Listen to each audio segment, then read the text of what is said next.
या ठिकाणी 13 प्रकारचे वेगवेगळे जे काही पदार्थ बनवतात, ते मसाल्याचे जे वेगवेगळे पदार्थ आहेत त्याच्यामध्ये ते स्वतः क्लिनिंग ग्रेडिंग करतात, त्याची गुणवत्ता टिकवतात. त्याचबरोबर रोस्टिंगच्या माध्यमातून त्याचं लॉंग टाइम पर्यंत, आपण जास्त काळापर्यंत त्याची मसाल्याची गुणवत्ता टिकून राहते. आणि ह्या गुणवत्तेच्या जोरावरती आज त्यांनी स्वतःची मसाल्याची ओळख स्वामिनी या ब्रँडच्या माध्यमातून तयार केली. आणि आज हा स्वामिनी मसाले ब्रँड हा पूर्ण आपल्या महाराष्ट्रामध्ये त्याची विक्रीला त्या ठेवतायत. तर आपण याविषयी थोडक्यात जाणून घेऊया.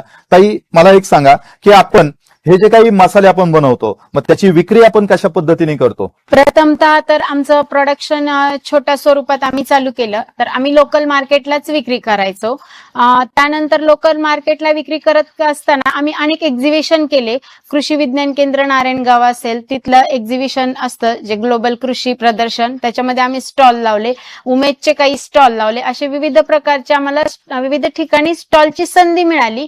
आणि त्याच्यातून आमचं पूर्ण तालुक्यामध्ये आमच्या प्रॉडक्ट जे आहेत त्याची लोकांना गुणवत्ता आवडल्यामुळे आमचं जे कॉन्टॅक्ट मग कस्टमर करायला लागले.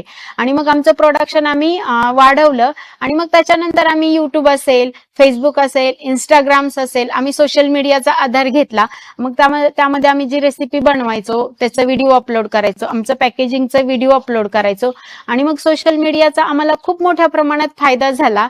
आणि आपला तालुकाच नाहीये तर संपूर्ण भारत देशातून अनेक विविध ठिकाणातून महाराष्ट्रीयन चवीच्या पदार्थांची आम्हाला मागणी येऊ लागली. आणि मग त्या पद्धतीने आम्ही मग सोशल मीडियावरती काम चालू केलं.